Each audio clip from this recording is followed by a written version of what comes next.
One short summary of Topi Shukla. Let's go.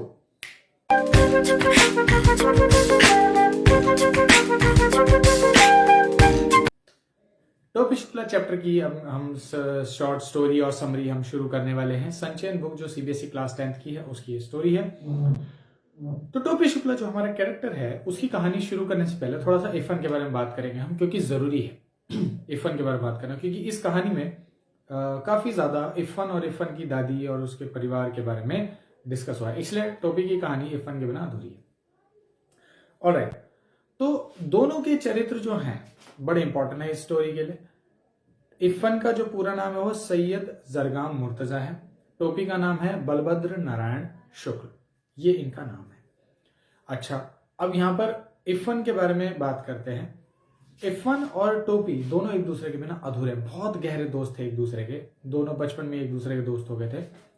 अब इरफान की बात करें तो इरफान की दादी के बारे में बात करते हैं, क्योंकि वो बहुत इंपॉर्टेंट कैरेक्टर है स्टोरी की। इरफान की दादी पूरब के रहने वाली थी। अच्छा, व्हाट डू मीन बाय पूरब? वो इलाका यूपी का जो बिहार के आसपास का होता है। इरफान की दादी पूरब की रहने वाली थी। 9 या 10 साल की थी जब उनकी शादी हो गई थी, लखनऊ आ गई थी।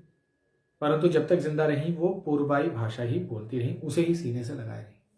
ठीक है, क्योंकि उन्हें ऐसा लगता था कि ये भाषा मेरे पास रहेगी तो शायद मैं अपने घर वालों के पास रहूंगी, क्योंकि लखनऊ में आकर जिनके यहाँ उनकी शादी हुई थी वो एक मौलवी थे। वो मुस्लिम जो हमारे रूल्स होते हैं उनको बहुत कट्टरता से, बहुत ही स्ट्रिक्टली फॉलो करते थे, और इस बात से दादी को बड़ी बोरियत महसूस होती थी, और कोई ऐसा नहीं था जो दादी की बात समझ पाता। एक बार तो ऐसा हुआ कि दादी के बेटे की शादी थी, वो चाहती थी दिल खोल के नाचे, खुशियां मनाए, लेकिन एक मौलवी साहब के यहाँ नाच गाना कैसे संभव हो सकता है।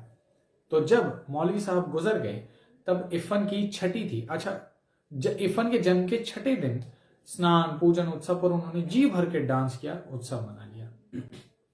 अच्छा, लेखक आगे क्या बताते हैं कि इरफान की दादी किसी इस्लामी आचार्य की बेटी नहीं थी, बल्कि एक जमींदार की बेटी थी। दूध घी खाती हुई बड़ी हुई थी, लेकिन जब लखनऊ आए तो भाई वो दही तक के लिए तरस गई। जब भी वो अपने मायके जाती जी भर के भरपेट खाती थी और खूब मजे उड़ाती थी वहां पर।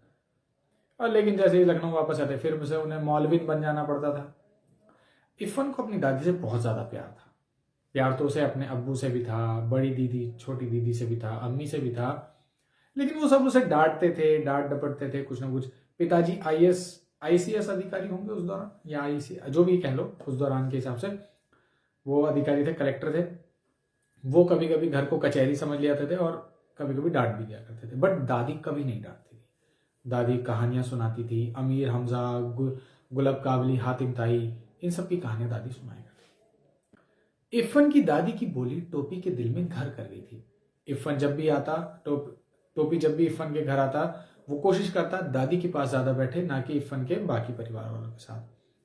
क्यों टोपी को ज्यादा पसंद आई थी दादी की बोली? क्योंकि टोपी की माँ भी वही भाषा बोला करती थी और दादी ही थी। टोपी के घर में भी टोपी की कोई नहीं सुनता था, दादी के घर में भी दादी का कोई अपनापन करने वाला नहीं था, इसलिए टोपी दादी के ज्यादा करीब आ गया था। ठीक है, इरफान की दादी टोपी से हमेशा एक ही सवाल पूछा करती, क्या तोहरी अम्मा का कर रही? पहले तो टोपी समझ नहीं पाता था कि ये अम्मा क्या होता है, बाद में उसे पता चला कि इसे माता जी कहते हैं। जब टोपी ने अम्मा शब्द सुना तो उसे बहुत अच्छा लगा। जिस तरह गुड़ की डली को मुंह में रखकर उसका आनंद लिया जाता है, वैसे ही उसको वो नाम लगा। कई बार वो ऐसे शब्द भी सुनता था इरफान के घर जिसमें बोला जाता अम्मा, अब्बू, बाजी, ये सब। अब एक दिन टोपी घर में खाने का समय था। टोपी को बैगन का भरता बहुत अच्छा लगा। टोपी की माँ का नाम राम दुलारी। वो अपनी अम्मा से बोलती है, अम्मी खाना बहुत बढ़िया बना है, या बैंगन का भरता ज्यादा देना, ऐसे कुछ बोला था। अब ये शब्द सुनते ही सबके कान खड़े हो गए, बोले हैं हिंदू धर्म मानने वाले घर में अम्मी? सब लोग चौंक गए। टोपी की दादी का नाम है सुभद्रा देवी, जो कि बहुत ज्यादा सोफिस्टिकेटेड तरीके से बात करना रहना उनको बहुत पसंद है। जो कह रही, अम्मी ये लफ्ज तुमने कहां से सीखा? ये सब हुआ। अब इस बात पे काफी पिटाई हुई टोपी की, उससे बार बार पूछा जाता है, क्या बता तू जाएगा इरफान के यहाँ जाएगा? तो बोलता हाँ जाऊंगा। पिटता रहा, लेकिन हर बार ये बोलता रहा। अब मुन्नी बाबू टोपी से बड़े हैं, भैरव टोपी बाबू से छोटा है। अब दोनों ये लड़ाई का तमाशा देख रहे थे, वो लोग वैसे भी टोपी को पसंद नहीं करते थे। लेखक बताते हैं कि जब टोपी की पिटाई हो रही थी उसी समय मुन्नी बाबू ने एक और बात जोड़ के बता दी कि इसे मैंने एक दिन रहीम कबाबची, मतलब जो रहीम कबाब बनाता है, उसके यहाँ पर कबाब खाते हुए भी देखा था। बट बात उल्टी थी, मुन्नी बाबू को टोपी ने कबाब खाते हुए देखा था, तो और उन्होंने उसे रिश्वत भी दी थी कि बताना नहीं। तो ये सारी बातें थी। उस दिन बड़ा बेचारे का शरीर दर्द किया, बहुत मार पड़ी। दूसरे दिन जब टोपी स्कूल गया और स्कूल में इरफान से मिला तो उसने उससे पिछले दिन की सारी बात बता दी। दोनों ने भूगोल की क्लास बंक करी और बैठे केले खाते हुए दोनों एक दूसरे से बात करने लगे। टोपी बहुत ही भोलेपन से इरफान से कहता, क्या ऐसा नहीं हो सकता कि वो लोग दादी बदल लें? उसकी दादी इरफान के घर और इरफान की दादी उसके घर चले जाए। टोपी कहता है कि उसकी दादी की बोली तो इरफान के परिवार की बोली की तरह है। टोपी की इस बात पर इरफान ने क्या बोला कि यार वो मेरी दादी है, मेरे पापा की अम्मी, हम कैसे देते हैं? और पता है इरफान क्या बोलता है, परेशान मत हो, तुम्हारी दादी बूढ़ी है ना, और बूढ़े लोग मर जाते हैं, ऐसा मैंने सुना है। तो टोपी कहता, हमारी दादी नहीं मरी है। बोले नहीं, ऐसे कैसे नहीं मरेगी, बूढ़े लोग मरते हैं, मैंने सुना है। तभी जब ये दोनों बात कर रहे थे तो इरफान के घर का नौकर आता है और नौकर बताता है कि इरफान की दादी का देहांत हो गया। इरफान चला जाता है, टोपी वहीं बैठा रहता है, वो भी रोता है।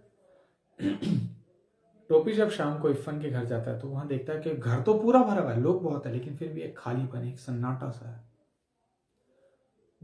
अब टोपी का इरफान की दादी के साथ जो संबंध था वो इस तरह से, टोपी अपने घर में अकेला था, दादी भी अपने घर में अकेली थी, लेकिन जब वो दोनों एक दूसरे से मिलते तो एक दूसरे को पूरा कर देते थे। टोपी 8 साल का, इरफान की दादी 70-72 साल की, लेकिन जब मिलते थे तो ऐसा लगता था कि एक हो गए हों, इतना प्यार उनके अंदर था।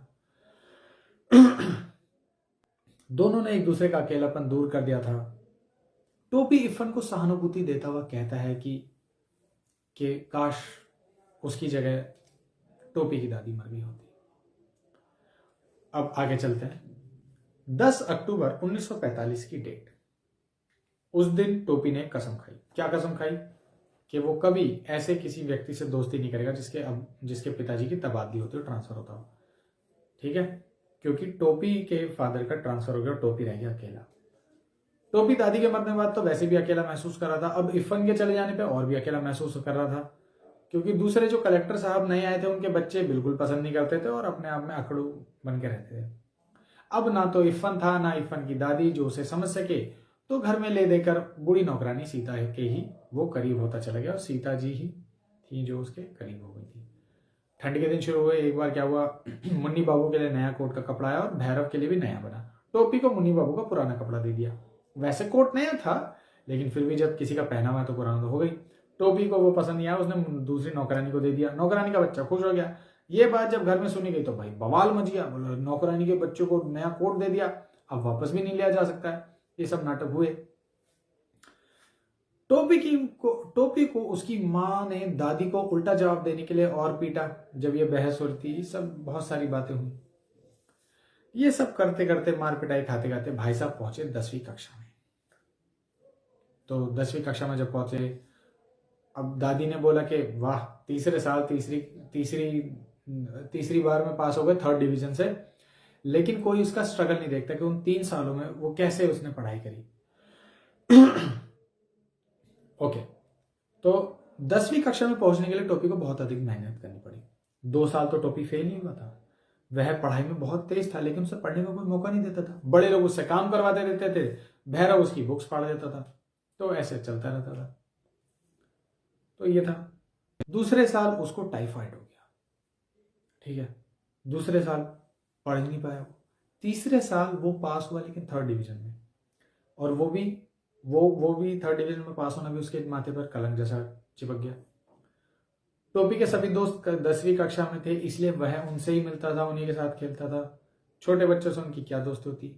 लेकिन जब 1951 में भी उसे 9वीं कक्षा में बैठना पड़ा तो बिल्कुल गीली मिट्टी का लौंदा हो गया। यहाँ पर हम ह्यूमन साइकोलॉजी समझेंगे कि बच्चों के साथ कैसे टॉर्चर हो सकता है। टीचर स्ट्रिक्ट होने के नाम पर कई बार बच्चों को कितना मनोबल तोड़ सकते हैं, उस बारे में यहाँ पर लिखा है। इस बुक को आप पढ़ने के तो आपको पता चलेगा। ठीक है, लेकिन जब एक बार एक बच्चे ने बोला और स्कूल में भी टीचर ने बोला कि भाई तू तो फेल होता ही रहता है, तू क्यों जवाब दे रहा है। जब भी स्कूल में क्लास में कोई सवाल पूछा जाता तो टोपी हाथ उठाता जवाब देने के लिए, कहता टीचर यार तू तो 2 साल से पढ़ रहा है, तुझे तो आंसर आते ही होंगे, नए बच्चों को करने दे, तू तो वैसे भी इस साल भी इसी क्लास में रहने वाला है। एक बात ये चुप गई। दूसरी बात ये कि एक जो नए बच्चे उसकी क्लास में आए थे उनमें एक लड़का था टॉपर, वो टोपी उनके पास गया ऐसे खेलने के, तो बोला अरे तू हमारे साथ कहाँ आ रहा है, हम तो अगली क्लास में चले जाएंगे, तू तो फेल होने वाला, तू हमारे साथ कहाँ खेल रहा है। तो ये सारी बातों की वजह से उसने कसम खाई कि अब चाहे टाइफाइड हो या टाइफाइड का बाप, वो पास होकर ही रहेगा। लेकिन इस साल उसके पिताजी चुनाव में खड़े हो गए, तो कैसे पढ़ाई हो जिस घर में चुनाव की तैयारियां चल रही हो।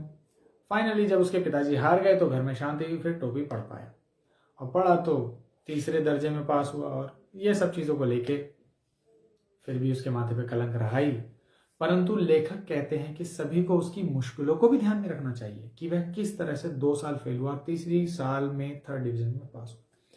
यह है चैप्टर। अगर आपको कोई भी सवाल, कोई भी टॉपिक इस चैप्टर से रिलेटेड पूछना हो, कमेंट सेक्शन में लिख देना। And for more videos like and subscribe.